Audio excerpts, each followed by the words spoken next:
Today's guest is a coach, speaker, author, and amazing father of 3. For the past 15 plus years, he has worked with the highest performing basketball players on the planet, including NBA superstar Kevin Durant. He currently travels the entire world right now, helping teach organizations how to utilize the same tools in business that elite athletes use to perform at a world-class level. And he is my dear friend, the amazing Stein Jr. Hello, hello. Thank you so much for flying all the way here and then getting this shitty weather. No, it's okay. Yeah, I wasn't expecting this weather in LA, but hey. I'm so excited that you're finally here. We met a couple years ago. 2.5 years ago. 2.5 years ago. Yeah. And I got to hear you speak, and there's so much of what you said stuck with me. And shortly after that, you wrote a book, and you're traveling the world, teaching everywhere, and I'm just like so excited that you're finally here and get to share. Well, I appreciate some it. of your wisdom with. 2.5 years went by quick. It went like that. Because I remember that vividly, the retreat, that whole experience. I know. And it was so cool. And yeah. how much you have done so much in the last 2.5 years. It's crazy. Well, that was really the jumping off point, which is kind of exciting to look back. Was it really? Yeah, that was really just the beginning of everything. So that's probably part of the reason why it feels like it's gone by so quick. Yeah. Because it has. It's been a whirlwind. Yeah. But that was such a transformational experience, what we did there. And it was the perfect kind of jumping off point for me to get everything going. That's interesting. Yeah. So where did all of this start for you? Obviously, you were an athlete. You played basketball as a kid, right? Yeah, absolutely. Yeah, basketball was my first identifiable passion. I fell in love with the game at probably 5 or 6 years old. And I just turned 43 a couple weeks ago, and basketball is still a major pillar in my life. So it's kind of neat that the game has been with me my entire life. And that's anytime I talk to folks, whether they're young or old, I tell them they need to find what they're really passionate about and find what they love, and then find where those two things intersect, and that's what you should be doing. That's when you're going to find your purpose. Yeah. And I'm just thankful basketball has been that for me. Yeah. And I can relate. As a ballerina, I feel like I haven't read your book yet, but I know so much of your philosophy, just listening to you speak and following you on social media. It seems like the principles are the foundation for everything in your life. And that's what it seems like you're sharing with everybody. Absolutely. Yeah. I mean, I find that sport transcends into business, but all of these things go into just us being human beings. I mean, this stuff has helped me as a father. It's helped me in relationships. It's helped me in everything that I've done. So, the book was written more for both coaches and players and executives and entrepreneurs. But again, these things, they make you a better mother. They make me a better father. Yeah. Well, I remember when you spoke, one of the stories that I want you to share, actually, because it was so profound. And I think it's so important at this point in the way that the world is. We're both parents, and I feel like sometimes with social media is that people are just jumping to 100 and they're forgetting all the component parts that it takes to actually get there. And I think you, with your Kobe Bryant story, or if you have another story that you want to share, that story, I've told it to Kaleo and I've shared it with so many people. It's so profound because I think, in my head at least, I think that these athletes are doing, slam dunks all the time or doing something crazy all the time, when really they do the basics. The basics. And they fall in love with the basics. But as you know, that's not easy to do. It's basic, but it's not easy. And the reason it's not easy is because the basics are usually boring. Yeah. And they're mundane. Yes. And they're monotonous. But when you can fall in love with the boring and the mundane and the monotonous, you can lay that foundation to do anything else, at the highest level. I mean, when you really break anything down, whether it's parenting, whether it's business, whether it's basketball, it's very basic what you need to do to be successful. But the basics are never easy. And especially with social media, we always want to chase what's hot and flashy and sexy. Right. We want to go after what's shiny and what's new. And many times that's going to be a pitfall. And we have to learn how to stay with the basics. So, the Kobe story is perfect because we're here in Lyla land, kind of the home that Kobe built. But, I actually had a chance to watch him work out back in 2007. I mean, that's well over a decade now. And I remember he taught me a pivotal lesson. I mean, it changed my life at the time. And I've told this story, I mean, I can't tell you how many times, and it still makes the hairs on my neck stand up because it was that that pivotal. And kind of the fast forward version was I went to watch him work out super early in the morning. I mean, 4 a.m. early in the morning. And I'd heard this urban legend just of how insanely intense his workouts were. And I thought I was going to go see some really flashy, sexy stuff. And he was in there doing the most basic offensive moves, pivoting drills. I mean, he was doing stuff that I had done with middle school age players. Now, I mean, this is Kobe Bryant, Right. so he's doing everything at an unparalleled level of effort, and he's doing everything with surgical precision. But the stuff he was actually doing was really basic, and I was shocked at that. And later that day at camp, I went up and asked him, I was like, you're the best player in the world. Why are you doing such basic drills? And as serious as can be, but with a very gracious smile, he said, why do you think I'm the best in the world? Because I don't get bored with the basics. And I just remember that like it was like a lightning bolt that hit me and thinking, okay, if the best player in the game of basketball doesn't get bored with the basics, then I certainly have no business getting bored with them. And I find any time in my life when things start to get a little blurry or a little bit out of focus, it's usually because I'm skipping over the basics. And I just have to tighten the screws and refocus the lens and get back to the basic components. Whether it's parenting, whether it's business, or whether it's speaking, the basic principles they'll do you right if you live by them. You got my mind thinking now about business. I got to go back to the basics. But it's so true. I mean, I think on an athletic level, I wasn't an athlete. I wasn't a basketball player, but I was a ballerina. So I can relate Absolutely. with the basics. Like I tell people, like, if you go to a ballet class when you're 7 years old, or you go to the, Joffrey Ballet School, it's the same class. Yes. I would imagine it's the same movements, it's the same postures, it's the same stretches, it's all of the same stuff. You do the same stuff. It's just, it looks different, obviously, when you're a professional, but you're literally doing the same moves. And I think, your body obviously has the cell memory, which is going to make you better. But the mental stuff that you go through is a whole nother thing, And yoga's the same way, too. A lot of people get bored with repetitive movement. But I always say it's the same practice every day, but the lesson changes every day. Yes. And I love, because I've never really thought to bring it into the business side. And this is what you do now, is like you're traveling and you're sharing all of this wisdom with organizations. So what do you find is the biggest helpful thing that you advise these people? If we look at business just at a macro level, all businesses solve problems. That's what a business does. You solve a problem for somebody. Mm-hmm. And if you can solve a problem for someone and you can over deliver and value what you take in payment, and you can treat them as if you'd treat someone in your family, so you give unbelievable customer service, regardless of what industry you're in, you're going to be incredibly successful. You solve a problem, you give more in value than you take in payment, and you treat everyone well. You'll be incredibly, now that's very basic, and none of that is easy to do. When I talk to most folks in sales or in leadership, I believe the most basic component is what you're doing a brilliant job of right now. It's listening. But most of our world doesn't listen because everybody wants to talk and everybody wants to show you how smart they are. And even as a professional speaker, it sounds counterintuitive, but listening's my biggest tool because I have to make sure that I'm listening to the client to find out exactly what it is that they want me to do. I need to find out what do they want their people to get out of this talk that I'm going to give, and then I can customize it directly for their needs. But it all comes back to listening, and that is a very basic skill. And I tell folks all the time, if you want to improve any relationship in your life immediately, could be with your significant other, could be with your child, could be with your boss, it doesn't matter. If you want to improve any relationship in your life, just improve the skill of actively listening. You'll create a much deeper connection. Listening is the glue, for all human connection. And it's one that we have to practice. And I know for me, I'm far from a world-class elite listener, but I've gotten better than I have been. And if you and I talk again a year from now, I can promise you that I'll be a better listener then than I am now because I'm focused on it and I realize how important it is. And when you realize something's important and you practice it, then you'll get better.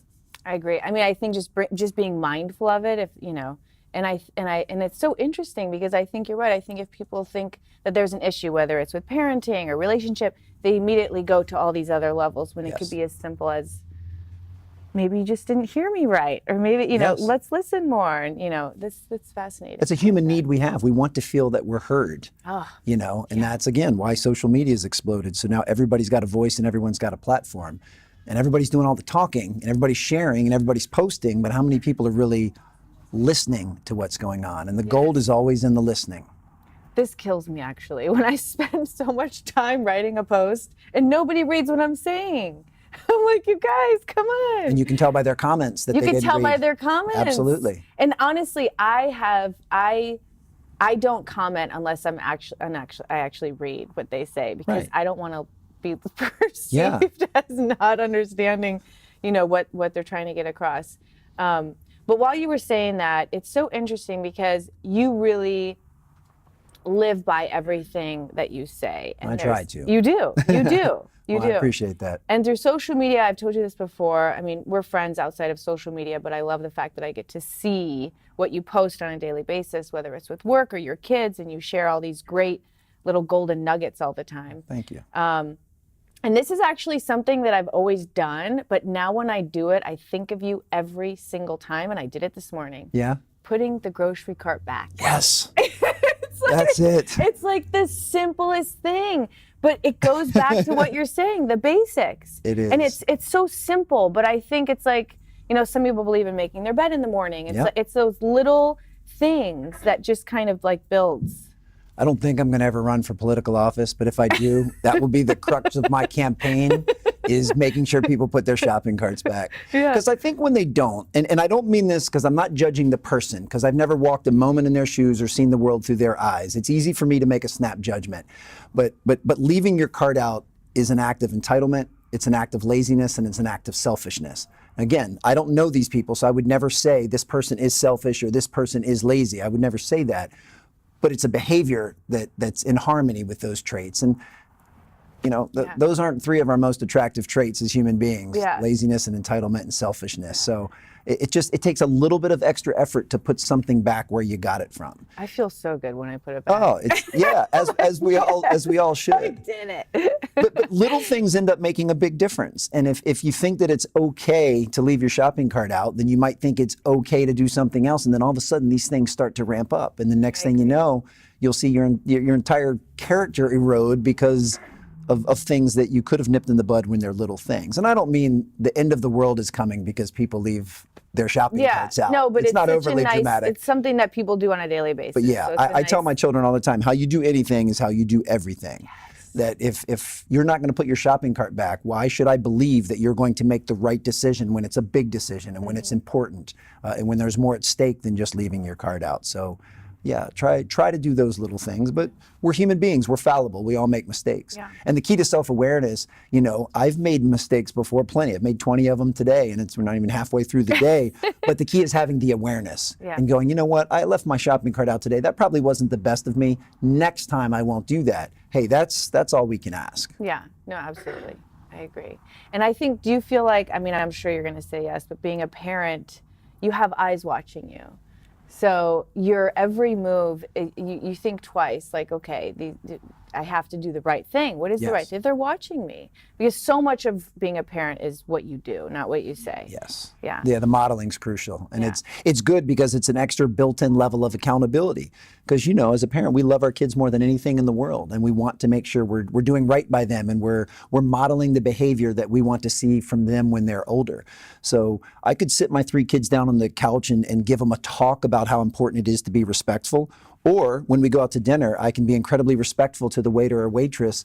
1, it's the right thing to do, but 2, that's going to show them that, Daddy doesn't just talk about respect, he's respectful to other people. And that's gonna, if I gave them this 30-minute talk and then I go out and I'm rude to a waiter or waitress, that 30-minute talk, it's been undermined. It's over. They're not gonna listen to what I said. They're gonna do what I do. And that's, but it's true in leadership, it's true in coaching, it's not just parenting.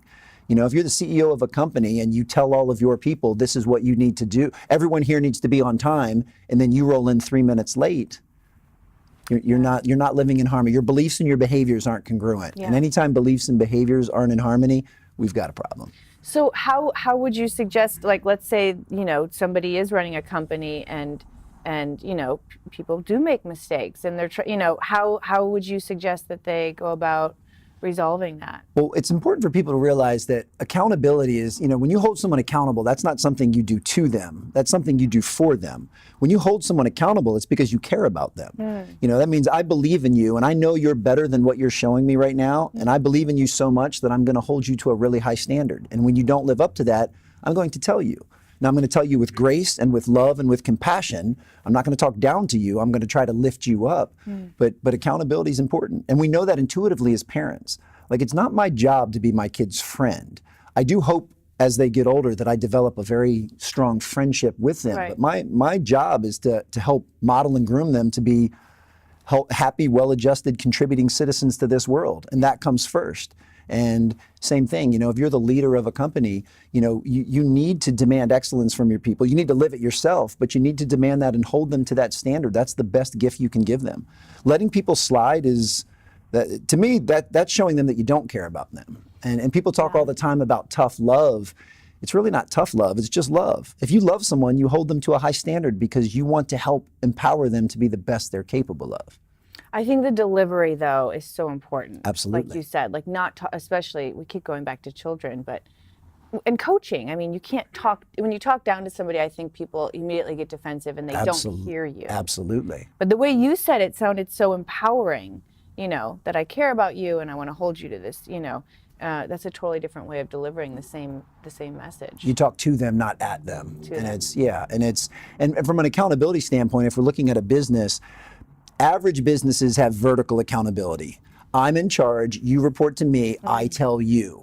Great organizations have horizontal accountability. We're teammates, and we're at the same level on the org chart, but I'm going to hold you accountable because I care about you and I care about our company.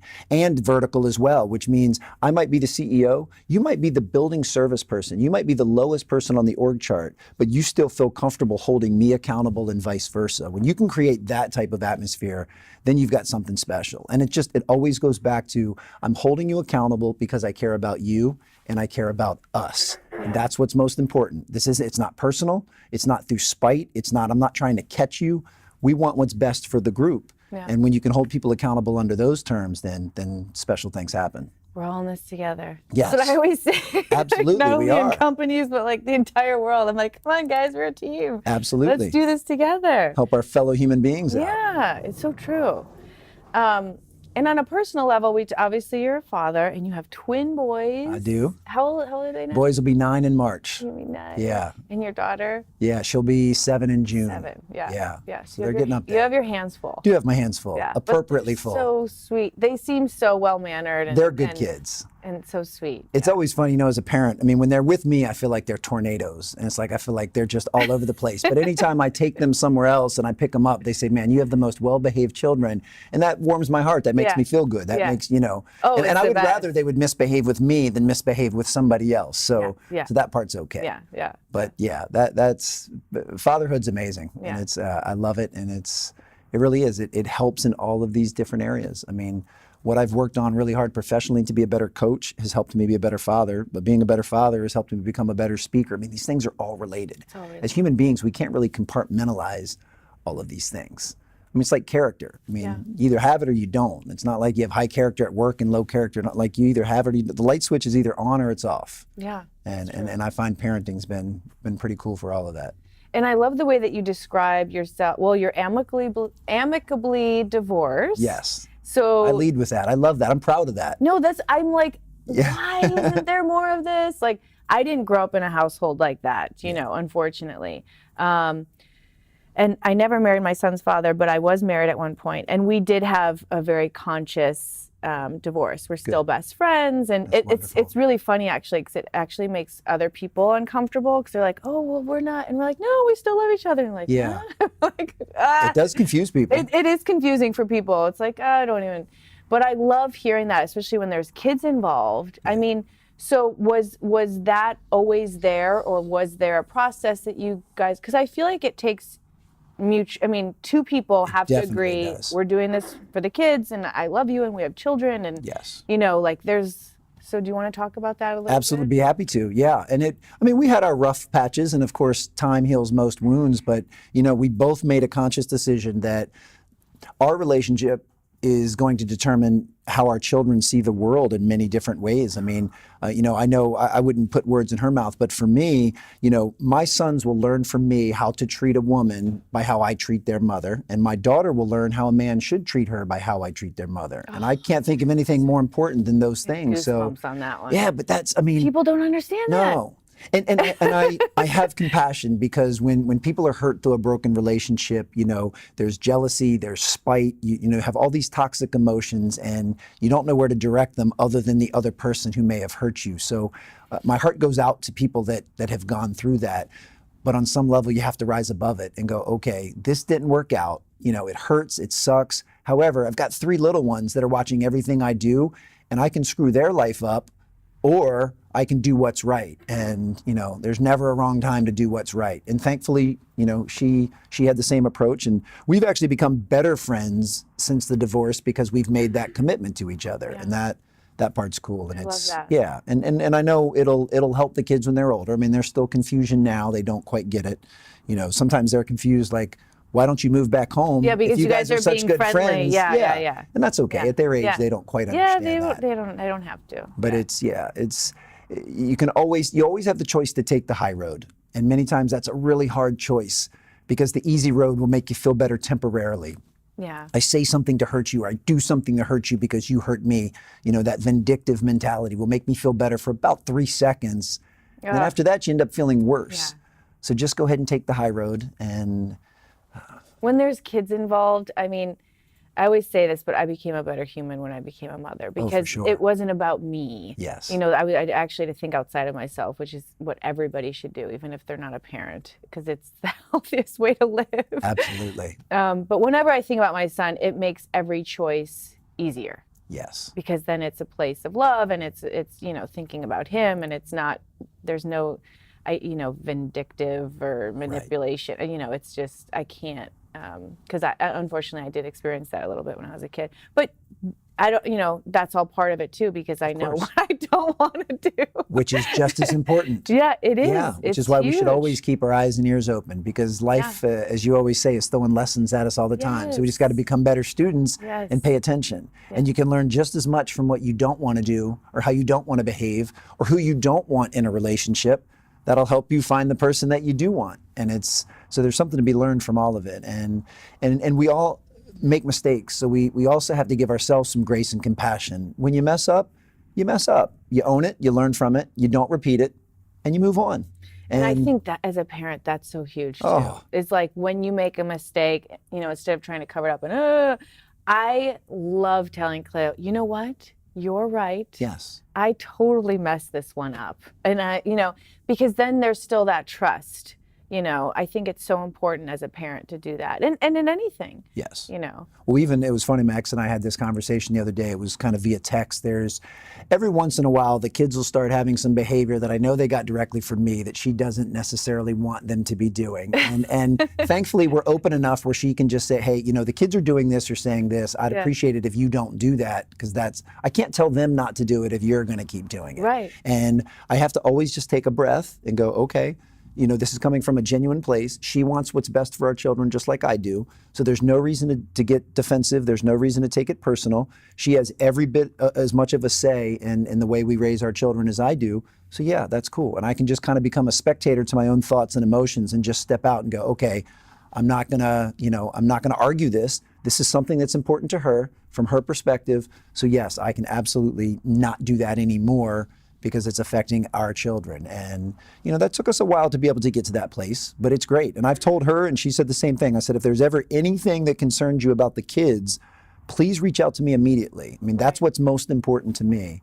And I know it's most important to her. So that part, I'm just glad we're in that place now. No, I mean, that's ideal. And is there anything that you could suggest to any of the fathers listening, to be able to, it reminds me of in yoga practice, one of the things is mindfulness and being able to take a pause and instead of reacting, think about what you want out of the conversation or the scenario. So when something like that does happen in your life in any facet, is there a technique that you do, or is there something, so that you can say something without reacting in a negative way. Well, from a parenting standpoint, you just hit on it a moment ago where you said when Kaleo was born, you realized it wasn't about you, it was about him. And I think that's something all parents go through. Yeah. You know, when we're younger, we think the world revolves around us. It's our universe. And then when you have kids, you realize, wait a second, it doesn't. So yeah, I always just remind myself, hey, it ain't about me. It's about them. Right. Doesn't matter what I think on this or what I want to do. What's going to be best for the children is the decision that I will make. That is it. Non-negotiable. And non-negotiable. That part I think helps a lot. Yeah. Just realizing, hey, it's about them. It's about them. And then hopefully, you know, her and I are planting the seeds and giving them the tools that when they grow up, if they choose to have children, that they'll be able to do this for their children. And then we'll start creating a cycle of the behavior that we want to see in the world, as opposed to a lot of the stuff, unfortunately, that we don't. Yeah, that's huge too. Which is why, a lot of stuff is rampant in the world. Yeah. But it's, you know, all of the bad stuff in the world right now, and there's plenty of it, it's all learned behavior. I know. None of it is anything anyone's born with. Whether you're talking about being sexist or racist or bullying, none of that stuff comes programmed on us as human beings. It's all learned behavior. And as adults, we have to be responsible for the fact that most of what they're learning is from us. So we just have to be more responsible with what we do, and these things won't be an issue. And as we see in the world, I mean, it takes generations to undo some of these mindsets and toxic behaviors and feelings, but every little bit matters. So, you know, can't change the world, but I can change what's in my yard and do my best with that. And I think that's huge. That's all anybody can do, is just start where they're at. And I saw you post something this morning that made me think of it, because I think that also goes into coaching. And you said something like treat every person like it's your child. Yeah, I learned that from a coach when I was really young. He was, at the time he retired, he was the winningest high school basketball coach in history of high school basketball. And he said, he coached at an all-boys Catholic school, so he was coaching only boys, but he said, I treat every kid on my team as if they were my own son or daughter. Mm-hmm. And that's the thing. You got to care about the kid first before you even worry about them as a player. Yeah. You know, and that translates to anything we do. I mean, your colleagues and your coworkers. You know, if you're the CEO, do you care about your people as human beings first? I mean, obviously, I understand they're there to do a job. You're there to run a business. I get all of that. But when you can care about someone for who they are, not what they do, that it changes everything. And do you talk about a lot? I mean, I haven't read your book yet. No, it's I'm okay. so excited that I finally got it today. Do you talk about a lot of this in the book? Like, what is the main? Yeah, so the book dives into what I believe are the 15 most important I love that. Areas of leadership, areas of being a great teammate. And I want to make sure that the folks realize, I mean, even with my own children, if they play sports now because they're young. I mean, if they choose not to play sports when they're older, this stuff will still apply to anything that they want to do. If they want to go into art or to music or to graphic design or to theater, or if they don't want to do any of that, if they want to be an entrepreneur, anything, these same principles apply. You know, chapter 1 is self-awareness. Self-awareness is the house at which everything else is built. And you can't be a good mother, a good yoga instructor, a good lawyer, a good basketball player if you don't have self-awareness. It's key. So that's a skill set that everyone should be working on, regardless of what they do. So I've had some interesting scenarios lately with self-awareness, and I'm like, adults, and I'm like, this is amazing to me that, you know, and I'm trying not to come from a place of judgment, but I was literally amazed recently. Somebody sat right in front of me, and I was like, do I have an invisible jacket on today? Like, and sat there, and I missed my note to like kind of say something. Then I was like, you know what? This is kind of an experiment. I want to see. And she never realized. Never even figured it out. She never realized. So I kind of just sat up a little bit taller, and I was like, it was an interesting scenario though, because I think you're right. Self-awareness is huge. I make the compare. It's like driving. I mean, no one admits that they're a bad driver, but there's plenty of bad drivers out there. I've never met anyone that says, I'm not self-aware, I have no clue what's going on. But clearly there's plenty of people that don't. Yeah. And I find, I mean, self-awareness is fascinating. I think it's multifaceted. One, most people embrace the good stuff. Like, they know what they love, they know what they're passionate about, they know their dreams, but they shy away from the harder stuff, the darker stuff. What are your fears? What are your insecurities? And you have some little tests I saw in here. Absolutely. I love that. So little exercises they could figure out. To try, yeah, to try and reflect. Because funny enough, is counterintuitive as it sounds, one of the ways to heighten self-awareness is to ask the people that know you the best. Because we can't see our own blind spots. So we'll go back to listening because we've already referenced it. I might think I'm a really good listener, but if you ask the 5 people that know me the best and they say, no, Alan's an awful listener, then there's, like, then it's disconnected. Then, Yeah. then the way that I view myself is different than the way the rest of the world views me, and they're not in alignment. That means there's low awareness there. In fact, I would have higher self-awareness if I said, I'm an awful listener, and my 5 people said, yeah, he's an awful listener. Hey, at least Right. I'd have awareness. Exactly. I mean, I wouldn't be proud of that, but at least I would have high awareness. And, and then another level is being able to manage and control our own emotions, but being able to do that within the confines of everyone that we work with and everyone that's in our world. So, most people can say, okay, I'm angry right now. They understand that they're angry. But to have more heightened self-awareness, can you figure out exactly why you're angry? Because it's very rarely the thing that you get angry about. When someone cuts you off in traffic and you give them the finger or honk your horn, there's a lot more to it than someone that just cuts you off. There's something else that's really eating at you that's the display. But if you think it's just because someone cut you off, then you're probably lacking a little bit of self-awareness. Right. But then the next step is being able to say, you know what, I'm angry right now, and that's okay. I'm allowed to be angry, but I need to figure out what's a healthy way to express this anger or to use this anger. Because that's the other part. I mean, one of the reasons a lot of catastrophic stuff happens in our world is because people don't know how to manage their emotions. They're angry, they feel hurt, they feel bullied, they feel all this stuff, and the only thing they can think to do is hurt somebody else because they can't manage that feeling. There's nothing wrong with being angry. Right. That's a human emotion that all of us have.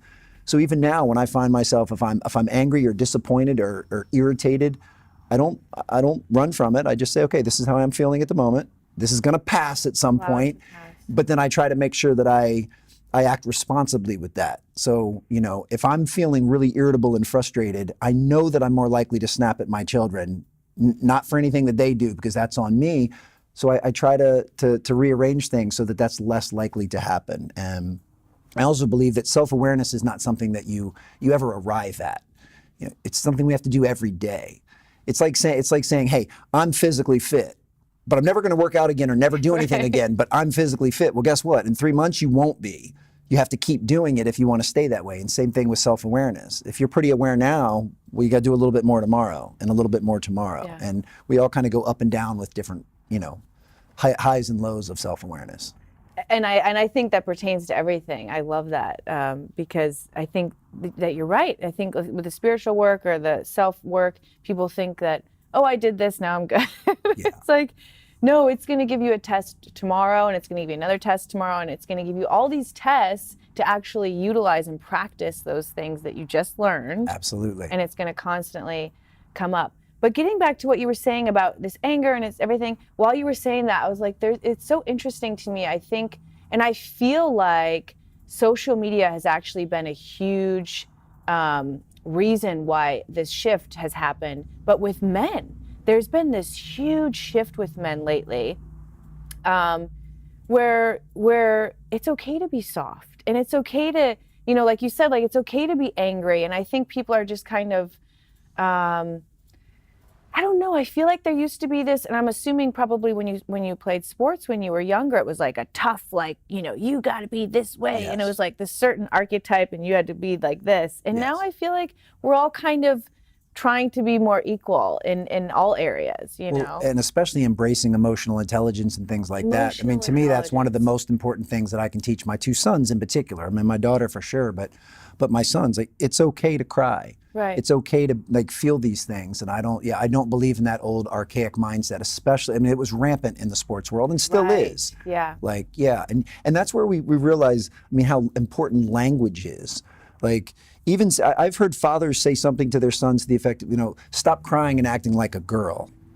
Like, how destructive is that? The other day, these are fathers that have daughters, and they still say that. It's like, wait a second, you're associating crying with being female. That's not good. I mean, and I think true strength is in vulnerability. The more vulnerable you allow yourself to be and be open to all of these different emotions, I believe that makes you stronger, not weaker. But that's what we're trying to change, that landscape. Because 30 years ago, if you were vulnerable, then you were a wuss, or you were acting like a girl. It's just something you didn't do. No. I mean, my dad was stoic all the time. Yes. I saw him cry once. Right. It's like it didn't happen. Yeah. And he was an amazing human being. That's just that generation didn't share their Absolutely. emotions in that kind of way. But I think it comes out in other ways if you don't. So I think it's so healthy to have tools to be self-aware and figure out where your downfalls are. For sure. Work on them and we all your have triggers. Everybody has triggers. Everybody has, that's the thing I feel like, and that's why I always say about being a better student. Like, we're never going to get to a place where we've learned everything. No. And it's a constant practice every single day. And I think it gets easier if we continue to practice these things, these mindfulness techniques and stuff like that.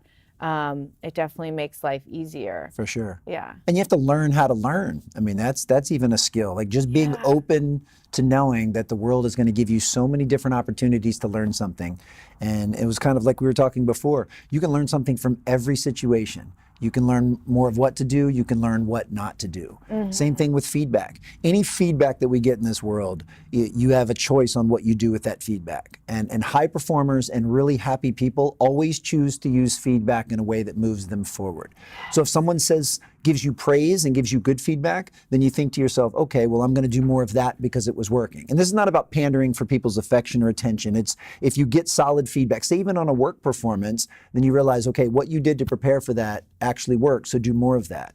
Well, if they give you, say, more constructive feedback and point out some of the ways where you fell short, well, then you can learn from that. So either way, every time, no matter what the world throws at you, you have a chance to take a step forward if you use it correctly. Problem is, a lot of people don't.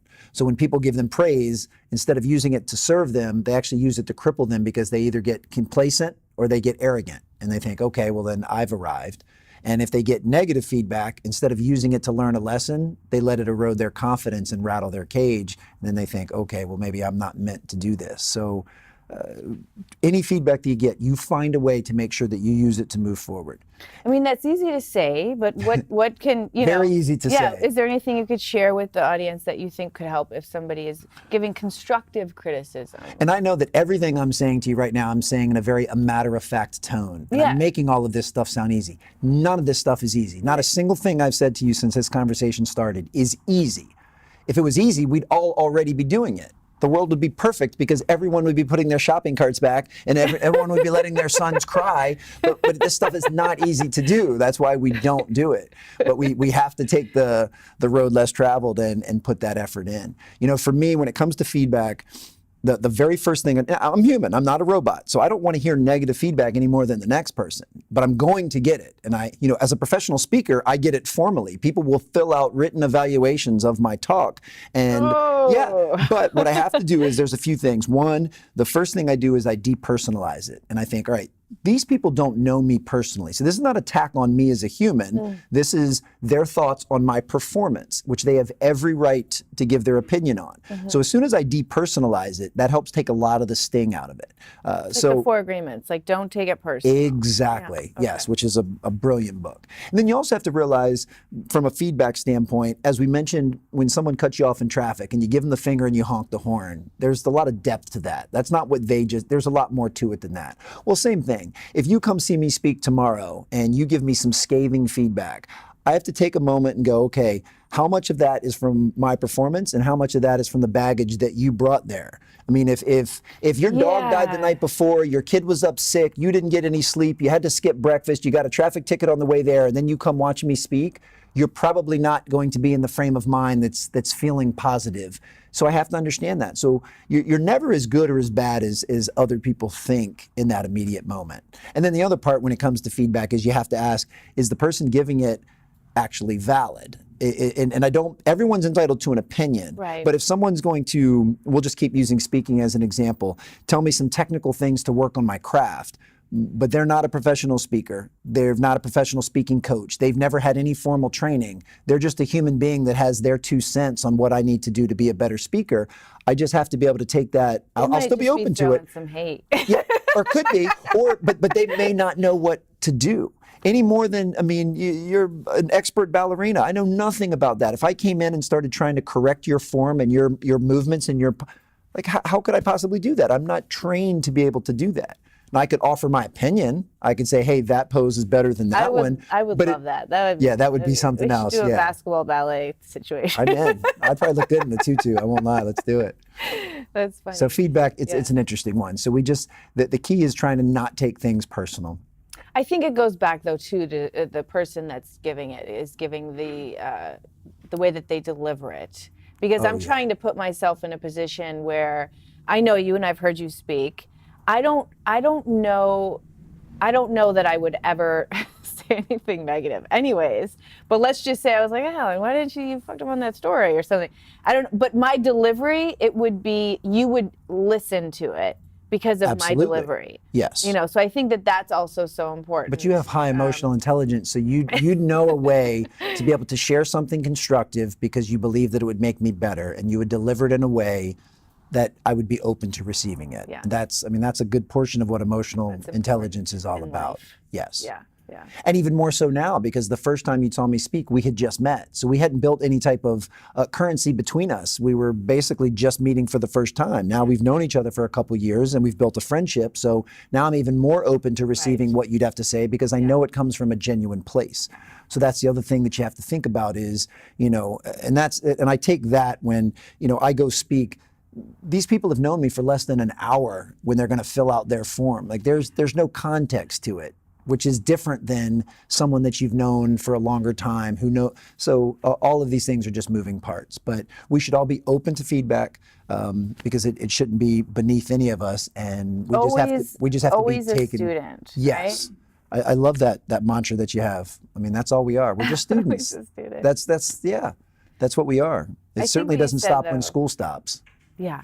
That's when Not it starts, taking really. it personal is like, that really sticks with me. I think that's huge to take in everything. And I would imagine, when you deal with folks that have achieved high levels of fame, even today on the heels of the Super Bowl, you have people commenting on the player's performance in the game last night.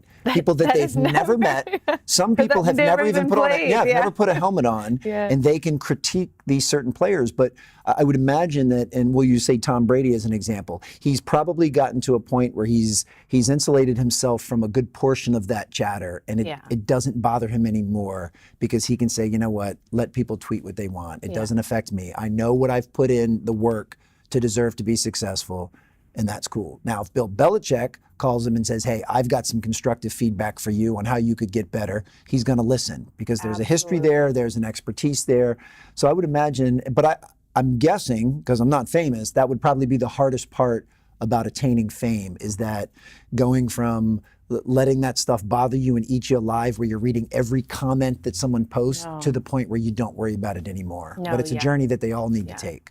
But I think even if you're not famous, I think that that's a valid point to make in this day and age, is just to not take it personal. Yes. And if you're living in your truth and you're living from your heart and you're coming from a good place, then if other people are saying something negative or being negative, that is, we don't know where that's coming from. You just send them love. And we don't control it. And you can't. You got to focus on what you can control. And that's what we say when we want folks to be good teammates or to be leaders. You confront behavior, you don't confront personalities. So if I'm holding you accountable to the fact you were late to today's staff meeting, it has nothing to do with whether I like you. It has nothing to do with it has nothing to do with that. You shouldn't take that personal. What I'm confronting is the behavior that you were 3 minutes late to our staff meeting, and we have a standard at our company that we're not late to company events, and you violated that standard. So I'm going to hold you accountable. Yeah. So not only is that my obligation as your teammate to do it, you should know that it's coming. There should be nothing surprising about that. And it shouldn't be, you take that personal. Why is Alan always getting on me? Well, because you're always late. Yeah. It has nothing to do with whether I like you or not. It has to do with your behavior. And when we can take the personalization out of it and focus strictly on behavior, then again, that's what elite teams do. Yeah. They don't take that stuff personal. They can confront each other with the truth. And that's how you get better. Yes. Yeah. But once again, that is so not easy to do. It's so hard. Oh, so hard to do. I just read this quote. It said, because what you were just saying reminded me of, like, it's so easy to go into the victim mode. Mm-hmm. But the quote said, instead of saying, why is this happening to me? Say, what can I learn from this? I love that. And it's like, Like that's in every situation. Like, And see, that'd be a perfect trigger or mantra to say to yourself. yeah, that's a good mantra. Because people say all the time, why me? Why me? Yeah. Why not you? Exactly. Like, why not you? Yeah, What makes turn you that special? Yeah, around. absolutely. Yeah, I got No, that. I love that. Yeah. What can I learn from that? Yeah. That's one we can all use. I want to go back to your speech. The first time I heard your speech, it's been 2.5 years now. I've gotten a lot better. It's been a minute. I've gotten a lot better, let me tell you. You were good. Well, and that was no joke. That was raw. That was raw, though. I'm telling you, that was one of the first talks I ever gave. That was new. And now that I've been able to, and I appreciate you saying that sincerely, but I've taken a lot of feedback and I've worked on my craft because it's something that I take very serious. But yeah, it's neat looking back on that. Well, that was being thrown into the fire because those were not just like normal. No, those were some high achievers. Some high achievers. Yes. And it's like, let's throw Alan into the fire and see what happens. And you did amazing, obviously. Thank you. I appreciate that. But there was a couple other stories, and I don't remember. I just remember it stuck out. I don't know why you told this story about the first marathon you ever did. I don't know that I've told it too many times since. I've got to find a better way to deliver it so it's non-offensive to corporate folks. I remember that. Yeah. That was such a roller coaster of a talk because I remember we laughed, we cried, we did a little bit of all of the above. Well, and then you did the change thing. Do you want to share that? What was you had the change in your pocket? Oh yeah, the 10 assists. Yeah, and this is one I use with all teams, and we've graduated from not just putting pennies in your pocket. You can put rubber bands or bracelets on your wrist if someone wants to be a little more fashion conscious. But 'cause nobody has change. Yes, anymore. no, who walks around with 10 pennies? And I know a lot of female clothing doesn't even have pockets. You should actually get some bracelets made. Let's do it. Some golden secret bracelets. There we go. Let's do it up. But the whole concept was either put 10 rubber bands on your left wrist or 10 pennies in your left pocket. And every time you give someone an assist, and in the business world, let's say it's either one of your coworkers and colleagues or it's one of your clients and customers. So it's either someone on your team or someone that you serve. And every time you do something above and beyond to add value to their life, we'll call that an assist. Just like in basketball or hockey or soccer, you pass the ball, you share the sugar. And every time you give an assist, take one bracelet off the left and put it on your right. And then the key is you can't leave the office until you've done 10 assists. And so you know for a fact that you've done 10 extra things to serve either someone on your team or a client or customer.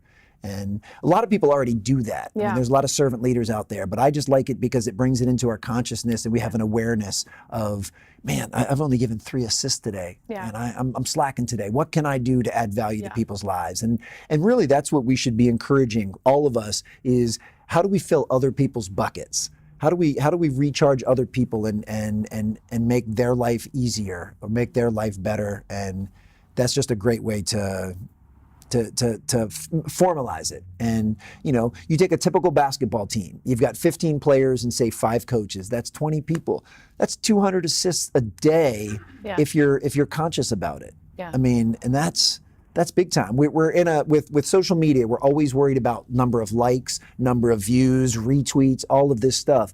Make that go viral. Make that go viral in your company where everyone is concerned with their colleagues and coworkers to the point they're going to do 10 extra things a day to serve them. You're telling me your culture won't improve? And when your culture improves, your bottom line will improve. And it's back to the basics. We're talking about how do you improve your business? That's about as basic of a way that you could improve any business immediately. And it's just on the concept of filling other people's buckets. I think that's a great tool too for Cleo and kids. That's that's such a cool way to visualize and have them constantly be a little reminder. Yeah. And so there's four things I say to my kids after every single practice or game or anything. And it doesn't matter if it's piano lessons or if it's basketball. And of course, you'd have to change the language a little bit depending on which one. But my kids are all playing basketball at present. So the first thing I ask them is, were you coachable? And the reason I'm sharing this is because this applies to business as well. Were you coachable? Did you have the humility to take instruction from someone that knows more than you do? When you're 8 years old and your coach is an adult, they know more than you do. So be open to the coaching. Number 2, were you a good teammate? Did you worry just about yourself, or did you worry about the person to your right and to your left? Did you do something? And with my kids, it's, did you make someone smile at practice? You use the language Creating that's that appropriate. self-awareness, though, at such a young age is right. profound. But I want them to know how important that is. That's one of that's one of the most important parts about a team sport is you're not there for you. You're there to help other people. So were you coachable? Were you a great teammate? Number 3, did you give the best effort that you were capable of? Like, did you do the best that you were capable of? I didn't ask if you were the best, because you don't control that. You might be the worst player on the team, but you did the best that you could do. That's all that matters. And then last, did you have fun? At the end of the day, if you're not having fun, then why are we doing this? Then let's not do it. So, and whether you're talking about business, whether you're talking about basketball, anything else, and it doesn't matter if you're a child or an adult, if you are coachable, if you care about the person next to you as your teammate, you work as hard as you can in everything that you do, and you have fun while you're doing it, good things are going to happen. I mean, I can't promise you a pay raise. I can't promise you, you're going to win the vacation, but I can promise you, you'll be happier, you'll be more fulfilled, and you'll be more successful at what you do. And how basic are those 4 questions? But you're so right, though, that a lot of people are missing those. And sometimes we just need a nice little reminder. And yes. And literally to have it in a book where we could go, oh yeah, because we are busy and we're doing so many things, and it's like, oh yeah. Just smiling while you're driving at the people on either side of you. Like, maybe you're not on the court, maybe you're not in business, but literally just, it shifts an entire energy. Absolutely. It could change your day. It could make that person's life. You don't know what that person's going through. And I think that that's what's so amazing about, all of that and all of these little principles that you've talked about today is just from the moment you wake up, having that self-awareness and doing those little things that make a huge change overall. Little things over time make huge differences. Yeah. And that's what I would hope, anybody watching this realizes, if you find some areas in your life that you wish were better, that you could improve, you don't have to be perfect at them by next Tuesday. Right. Like, just start making little changes. Every little bit matters, and it's the cumulative effect that matters. And there's going to be times where you fall off. There's going to be times where you had a streak of whatever it is, going to the gym or eating well, and then you fall off. It's okay. Yeah. You've got another day tomorrow. So just start anew and give yourself the grace and compassion that you would give a loved one. That's a lot of people's problems. They're their own biggest critic, and they beat themselves up. Yeah. They'd quickly put a pat on your back if you messed up, but they beat themselves up, and you just can't do that. You got to move to that next play. I mean, every day is a new opportunity to start anew and to start fresh and to create these habits. Yeah, I totally agree. And I think, kind of the basis of my whole company, but self-love and having that same love for yourself and that inner criticism that we might not necessarily verbalize, but we're having internally. Yes. So other people, I might be doing it right now. We're like, Jesse, you're messing up the whole show, inside. But literally having that awareness that I'm having these thoughts and switching it and then giving myself the love, like you said, like you would a friend or a family member. And over time, creating new little pathways of positivity and shifting everything. And that's why every little bit matters. Every smile matters. Every smile matters. I love that. Yeah. So I want to ask you, I ask all my guests, and you've already shared so many golden secrets, but what is your golden secret right now that you want to share? Golden secret. The bookends to our day are incredibly important to everything that we do. And the bookends are going to be the first 60 minutes when you wake up and the last 60 minutes before you go to bed. We don't have a tremendous amount of control between what goes on in between those things. But even if you're a parent, you've got so many things going on, you have a little bit more control over your morning routine and your evening routine. And I would highly recommend that people design those with intention. Figure out how you need to start your day so that you'll be in the right frame of mind. So you'll feel like smiling when you're driving to work. So you won't feel rushed. And I'm constantly tweaking, especially my morning routine, because it sets the foundation for the rest of the day. And you travel a lot. So I do. So and I try to keep those things consistent. I mean, I can be as specific as you want. I mean, I own the first 30 minutes of every single day. It doesn't matter if I'm here in LA or if I'm back home. It doesn't matter if I'm in my apartment or if I'm in a hotel room. I own the very first 30 minutes of my day. I am one of those people that makes my bed. That's the very first thing I do every single morning, just because I like to start my day with a very small win and a little bit of discipline. Yeah. So I make my bed. I have some breath work that I do, which just kind of pulls me in, and it's more for mindfulness. I mean, You there's always say be where your feet are, and that helps me do that. Then I go through some, I'll just call them yoga poses. I mean, my yoga and your yoga aren't the same thing. We got to go live yes. one morning, Alan. Oh boy. But that's, yeah. So I do some breathing, I do some yoga, then I follow the Headspace guided meditation app. Nice. And I love that. That's 10 minutes of meditation. And then recently what I've added is... Which has been, how long have you been meditating Oh, now? this morning was 565 days in a row. Yeah, it's pretty cool. That's very cool. And then I take a quick cold shower, Nice. which I don't enjoy, but it's invigorating, and it's a nice pattern interrupt. It gets me going. And from start to finish, from the moment my eyes open to the moment I dry myself off from the cold shower is about 30 minutes. And the more consistent I can be with that, the more consistent I know my mindset's gonna be, and then I move on to everything else. And sometimes I go right to a workout, sometimes I go in my office, sometimes I have to catch but whatever, I control that first 30 minutes, and that consistency is vital. So when I step out of that cold shower, it's like, all right, let's go. We're gonna make the most out of today. And I agree. I actually just shifted my schedule. We were kind of talking about this before the show started, but I think January is such a nice time of year to like reassess what do I need to do. And I kind of had lost that morning routine. I was diving right into work. And so I promised myself, I'm on the celery bandwagon. So I do celery juice when I wake up. Nice. And then actually I practice yoga and then I do celery juice. So it's about 40 minutes before I even get to work. Beautiful. And it's like, what's so interesting to me is what I always try and share with people is spending that time for yourself. You think, I don't have that time, I don't have that time. Yes. When I do that consistently, I'm much more productive, I'm much more clear the rest of the day. Absolutely. And I get way more done. And you can take I on feel whatever good. the world throws at you. Yeah. Yes. And if you have a whole bunch of rugrats running around your house and you work 2 jobs, I mean, I'm not saying that this is going to be easy, Right. but the reason I like the bookends, things are always going to get in your way during the day. If you say, you know what, I'll do my yoga at 10 a.m., something's going to come up. Yeah. It's going to derail it. Not every day, love but some that. days. Yeah. If you do it very first thing in the morning, and that's the thing. Well, you know, then just get up a little bit earlier if you feel like. And I know that's so much easier said than done. You know, especially if you have infants at home, you're up all night. I mean, we've already said this several times, sounding like a broken record. None of this is easy. And your morning routine doesn't have to be 30 or 40 minutes. Right. Maybe it's 10. Maybe you do 3 minutes of something that's mindful and a couple of yoga stretches, and then you drink your coffee in your own. Just do something. I agree. I'm under the impression that a lot of people, the alarm goes off and they hit snooze a few times. Then they begrudgingly get out of bed, and the first thing they do is check their phone. And now you're being bombarded you're by gone. emails You're done. and social media that's affecting your mindset.